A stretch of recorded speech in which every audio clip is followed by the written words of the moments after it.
Alright, boys and girls, we got kind of a cool video today.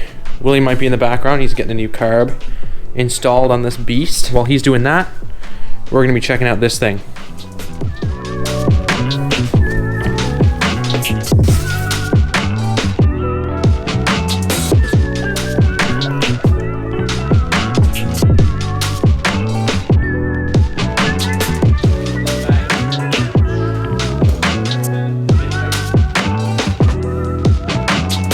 Alright, let's get to removing this stock one. For that, we have to remove the X-Up system, and then it should just unbolt and unclamp and slide out. Let's do it.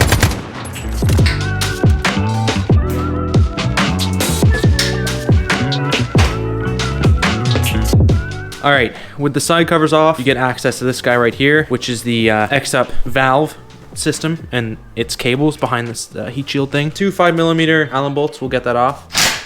Don't know if you guys can see it, but I'm just gonna loosen these two 10mm nuts just to get these cables loose, and I'll pop the cables out.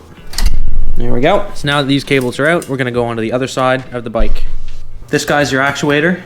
Two Phillips screws right there. Pop the cover off. Yoink that guy out. Because you have so much slack from the other side, these cables pop right out.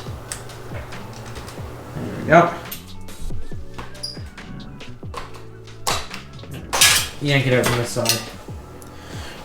There's your little cable. Now you can go ahead and screw the cover back on this.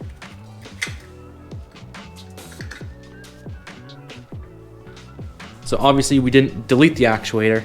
We just leave it in, let it think it's turning it. Save the cables in case you ever put the stock exhaust back on. Now let's remove this exhaust. All right, so if you look up here, you have a bolt there. That's for the clamp, follow it back. You got a bolt there, got a bolt there.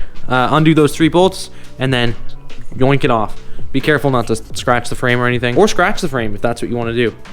Then this is a good chance to do that. So, yeah. Yoink.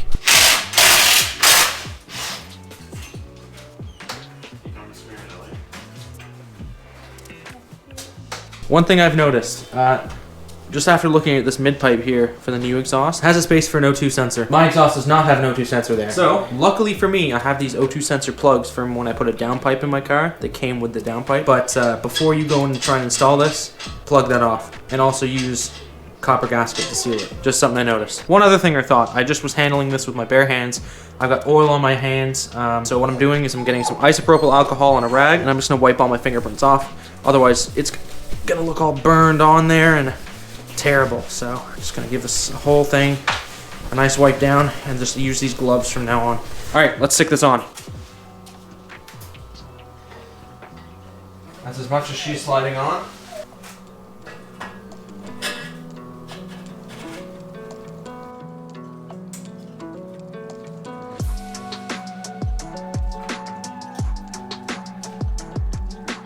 All right, so as you can see, I got her all settled. That was kind of a pain though.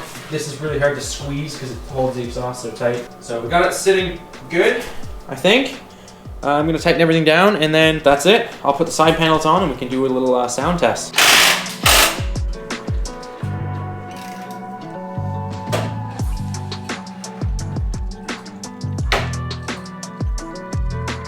I think it looks absolutely sick. It looks way better than the stock one. It's very nice. We're gonna see how it sounds with the stock baffle, and then we're gonna see how it sounds without the stock baffle. What do you say there, big hoss? That's what I thought. Let's do it.